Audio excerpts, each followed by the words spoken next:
How to improve reading skills. Reading skills हमें कैसे improve करना है ये तो हम आज के वीडियो में बहुत अच्छे से डिटेल में देखने ही वाले हैं, लेकिन उससे पहले हम ये समझते हैं कि हमें रीडिंग स्किल्स क्यों इंप्रूव करना है। आखिर आपका रीजन क्या है रीडिंग स्किल्स को इंप्रूव करने का। अगर नहीं है तो आइए चलिए हम आज रीजन जानेंगे, क्योंकि रीजन जितना स्ट्रांग रहेगा उतना ही स्ट्रांग आपका डेडिकेशन होगा, जो भी स्ट्रैटेजीज जो भी बातें आपको बताई जाएंगी उनको फॉलो करने में। सो रीडिंग स्किल्स हमें क्यों इंप्रूव करना है। कुछ लोगों को तो रीडिंग स्किल इंप्रूव करना होता है अपने स्किल के लिए, अपने शौक के लिए, लेकिन बहुत सारे बच्चों के लिए रीडिंग स्किल इंप्रूव करना एक नेसेसिटी होता है, एक जरूरत होता है। क्यों? क्योंकि रीडिंग स्किल बेस्ड क्वेश्चंस आजकल हमारे एग्जामिनेशंस में बहुत ज्यादा पूछे जाते हैं। उसके पीछे भी लॉजिक है। जो भी आपके फॉर्मल कम्युनिकेशंस होते हैं ऑफिस में, चाहे वो हार्ड कॉपी में हो, चाहे मेल्स के थ्रू हो, व्हाट्सएप के थ्रू हो, लेकिन जो भी कम्युनिकेशन आपका होता है वो रिटन फॉर्म में होता है।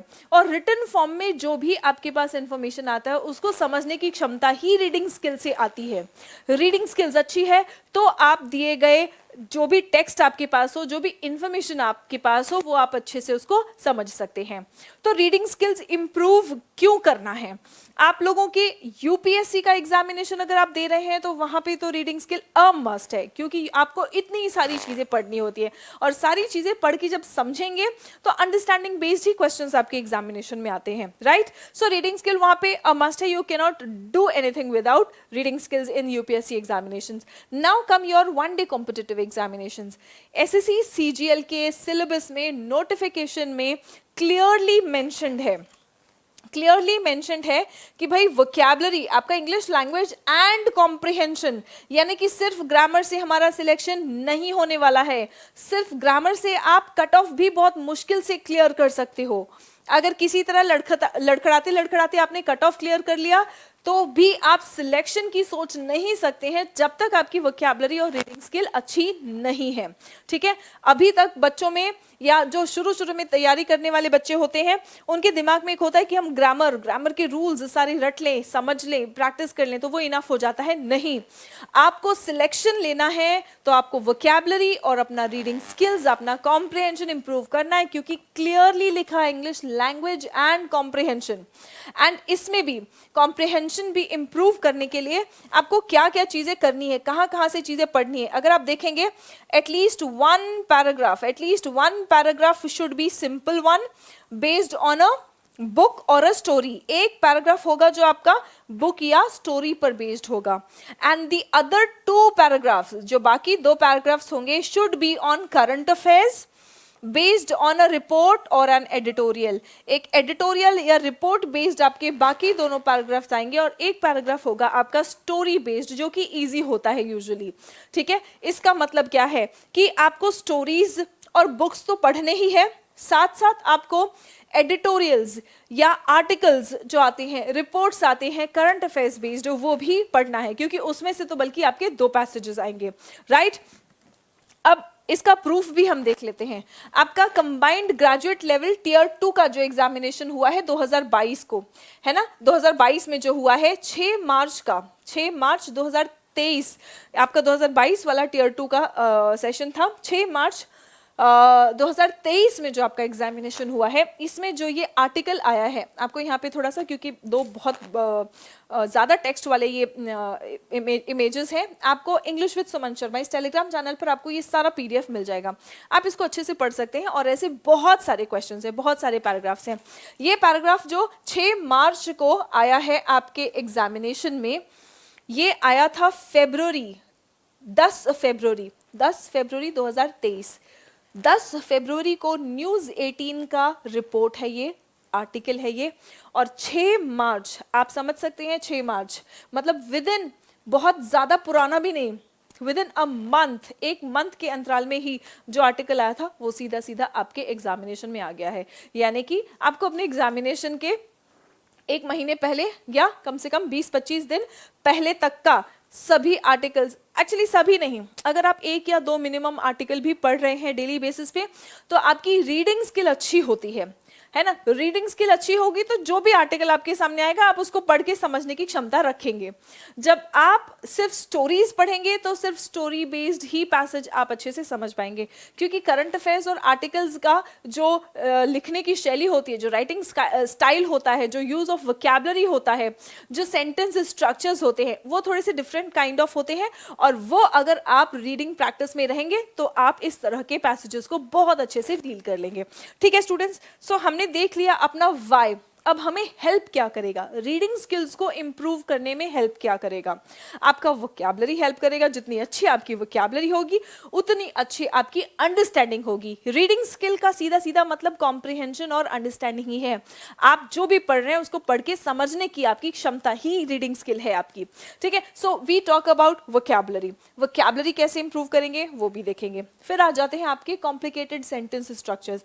ये भी जब आप रीडिंग के हैबिट में होंगे तो चाहे कोई भी नया पैसेज, कोई भी नया आर्टिकल, कोई भी नया एडिटोरियल, कोई भी नया रिपोर्ट आपके सामने आ जाए, आप उसको पढ़ पाएंगे, आप उसको समझ पाएंगे, क्योंकि वो क्षमता अपने अंदर आपने प्रैक्टिस करके डेवलप कर ली है। And third comes the subject matter knowledge. अब जायज सी बात है किसी भी एक स्टूडेंट को, और वो भी खासकर वन टे कॉम्पिटिटिव एग्जामिनेशन की तैयारी करने वाले बच्चों को, सब्जेक्ट मैटर नॉलेज बहुत ज्यादा नहीं हो सकता है, लेकिन अगर आपने ये दोनों चीजें बहुत स्ट्रांग रखी है तो सब्जेक्ट मैटर नॉलेज तो समझ आ जाएगा। Now what do we mean by subject matter knowledge? आपका जो न्यूज़पेपर में current affairs based reports, articles, editorials आते हैं, ये इकोनॉमिक्स बेस्ड आते हैं, ये आपके एनवायरनमेंट पर बेस्ड आते हैं, ये आपके पॉलिटिक्स पर बेस्ड आते हैं। तो पॉलिटिक्स की अगर कोई बात है, इकोनॉमिक्स की, इंटरनेशनल रिलेशंस की, एनवायरनमेंट की, अगर कोई सब्जेक्ट मैटर वाला नॉलेज आता है तो वहाँ पे कहीं ना कहीं थोड़ा सा आप अटकेंगे, लेकिन लगभग 90% आप चीज़ें समझ लेंगे अगर आपका वोकैबुलरी और कॉम्प्लिकेटेड सेंटेंस स्ट्रक्चर्स समझने की क्षमताएं अच्छी हैं। ठीक है, अब वोकैबुलरी इंप्रूव करने के लिए हमें क्या करना है? आप एडिटोरियल, जो करंट अफेयर्स वाला आपका पैसेजेस होगा, उसको समझने के लिए सबसे बेस्ट होता है आपका एडिटोरियल। अब देखिए वोकैबुलरी आपको कैसे हेल्प करेगा। यहाँ पे देखेंगे आप बहुत सारे ऐसे वर्ड्स हैं जो हमें नहीं समझ आए हैं। Defamation, perils, dodgy, conviction, declining, evident, quantum, deleterious, deems, ये सब वर्ड्स, डिलीटीरियस, ये सब वर्ड्स अगर आप देखेंगे तो आपके एग्जामिनेशन भी, डेफमेशन एमसीक्यूज में आते ही आते हैं, लेकिन ये पैसेज में भी आ गए हैं। तो एडिटोरियल्स के थ्रू जो आप वोकैबुलरी पढ़ेंगे, ना सिर्फ आपका रीडिंग स्किल्स और कॉम्प्रिहेंशन इंप्रूव होगा, ना सिर्फ आपके सामने जो आया है पैसेज उसको आप अच्छे से समझ पाएंगे, बल्कि आपके एमसीक्यूज में भी डायरेक्ट बेनिफिट देता है। जो आपके वोकैब के एमसीक्यूज आते हैं उसमें भी आपको डायरेक्ट बेनिफिट देगा। प्लस आ जाता है आपका complicated sentence structures. Now what do we mean by complicated sentence structures? जो हमारे एरर्स आते हैं तो वो तो 1 या 2 लाइन वाले सेंटेंसेस होते हैं, लेकिन आप यहाँ के ये जो आपके एडिटोरियल्स की और रिपोर्ट्स की सेंटेंसेस है, इनको देखिए। A striking feature of the Surat district court's order declining to stay the conviction of Congress leader Rahul Gandhi is its unusual emphasis on his status as a member of parliament to justify his convictions and quantum of punishment। अब आप देखेंगे कि आपका ये एक sentence 1 2 3 4 5 इतना बड़ा sentence है, तो ये एक कॉम्प्लिकेटेड सेंटेंस स्ट्रक्चर है, और इस तरह के ही सेंटेंसेस और इस तरह के ही स्ट्रक्चर्स आपको देखने मिलेंगे आपके रिपोर्ट्स में, आपके करंट अफेयर्स बेस्ड आर्टिकल्स में। इनको जब शुरू में तो मुश्किल लगेगा, और इसीलिए अगर आप बिगिनर हैं, अगर आप बिल्कुल बेसिक से शुरू कर रहे हैं रीडिंग स्किल इंप्रूव करना, तो आप लोगों के लिए द हिंदू बहुत मुश्किल होगा। द हिंदू से शुरू कर पाना बहुत मुश्किल होगा। द हिंदू के आर्टिकल्स अगर आप कवर करना चाहते हैं तो आप किसी न किसी टीचर की मदद लीजिए। बहुत सारे अच्छे टीचर्स जो हैं एडिटोरियल कवर करवा रहे हैं यूट्यूब पे, आप उनकी मदद से हिंदू एडिटोरियल को समझने की कोशिश कर सकते हैं। उसके अलावा आप खुद से कैसे ट्राई कर सकते हैं? आपका सोल्यूशन क्या है? जो चीज़ें रिक्वायरमेंट है वही हमारी सोल्यूशन होती है। वोकैबुलरी और complicated sentence structures. Vocabulary improve करने के लिए 2 बहुत ही अच्छे बुक्स, जी हाँ आपने सही पढ़ा, word power made handy, S Chand का word power made handy, not word power made easy. Again अगर आप बिगिनर हैं, क्योंकि वर्ड पार मेड इजी बहुत ही शानदार बुक है, नॉर्मन लुइस की बहुत ही बढ़िया बुक है, no doubts on it, but उसमें एक्सप्लेनेशंस बहुत डिटेल में बहुत बड़े बड़े दिए गए हैं जो कि एक बिगिनर के लिए रिलेटेबल नहीं हो सकता है आप उसमें कनेक्ट ना कर पाए। लेकिन वर्ड पार मेड हैंडी, यहाँ पर रूट वर्ड्स को बहुत अच्छे तरीके से सेंटेंसेस के माध्यम से एक्सप्लेन किया गया है, बहुत अच्छे से यहाँ पे एक्सप्लेनेशन है रूट वर्ड्स का। मतलब आप वोकैबुलरी का जो एक बहुत ही शानदार तरीका होता है रूट वर्ड्स से वोकैबुलरी सीखना, तो ये आप यहाँ पर सभी मॉडर्न वर्ड्स भी इंक्लूडेड है इसमें।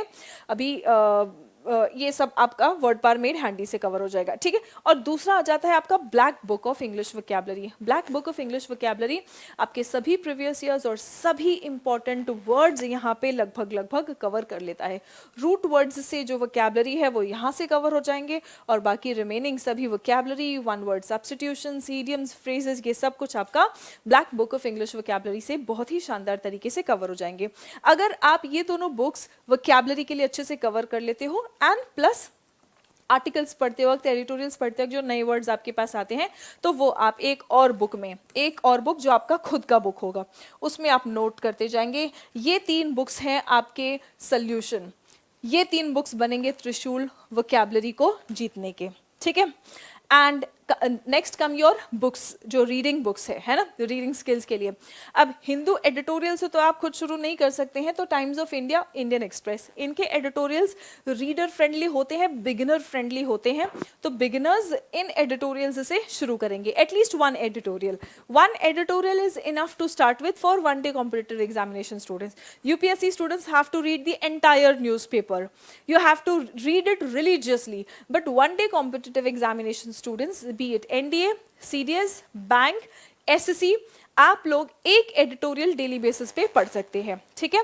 दूसरा आपको क्या करना है, शॉर्ट स्टोरीज, बहुत सारी शॉर्ट स्टोरीज होते हैं, ठीक है, वो आप पढ़ सकते हैं। जो बच्चों के चाइल्ड बुक्स होते हैं, आपके आसपास कोई ना कोई बच्चा होगा ही, उसकी बुक उठा के आप ऐसे ही 10 मिनट में, 15 मिनट में शॉर्ट स्टोरीज पढ़ सकते हैं, ठीक है। And the third very important one for aspirants, for students preparing for examination, क्योंकि आप सेल्फ हेल्प बुक्स से अपने आप को मोटिवेटेड भी रख सकते हैं और साथ ही साथ अपना कॉम्प्रिहेंशन स्किल्स, अपना रीडिंग स्किल्स भी बढ़ा सकते हैं। यहाँ पे मैंने कुछ बुक्स का सजेशन आपको दिया है, ठीक है, कुछ बुक्स का सजेशन जो खुद मुझे बहुत पसंद है, एंड ये reader friendly, beginner friendly books हैं जो कि आपको कॉन्फिडेंस भी दिलाएगा, आपकी रीडिंग स्किल्स भी इंप्रूव कराएगा और आपको मोटिवेट भी करेगा। ये बुक्स कौन से हैं? रॉबिन शर्मा का who will cry when you die, think and grow rich, Napoleon Hill का rich dad poor dad, Robin Sharma का 5 AM क्लब, और आपका स्टीफन कोवे का The 7 Habits of Highly Effective People. This one is also a very good book, beautiful book. Students, reading skills की जब हम बात करते हैं तो मैं आपको बता दूं, सक्सेसफुल लोगों का एक कॉमन हैबिट है कि वो बहुत अच्छे रीडर्स होते हैं। जितने भी सक्सेसफुल आपके जो भी आइडल होंगे, आप एक बार देख लो, जो भी आपके आइडल्स होंगे वो डेफिनेटली रीडिंग हैबिट उनका एक one of the important habits होगा ही होगा। वो डेली बेसिस पे या regularly, at least if not daily, वो रेगुलरली रीड करते ही करते हैं। सो रीडिंग स्किल आपको it is one of the habits of successful people, and you want to be successful, so you can start cultivating the habits of successful people. आपको directly आपके examination में तो help करेगा ही, उसके अलावा आपका successful mindset भी डेवलप होने लगेगा अगर आप रीडिंग स्किल्स पर काम करते हैं तो। सो आई होप आप लोगों को ये वीडियो अच्छा लगा, helpful लगा, and I'm 100% sure if you follow these strategies, you will see a drastic improvement in your comprehension skills. So that's all for today. See you in the next session. तब तक अपना ख्याल रखें, स्वस्थ रहें। जय हिंद everyone.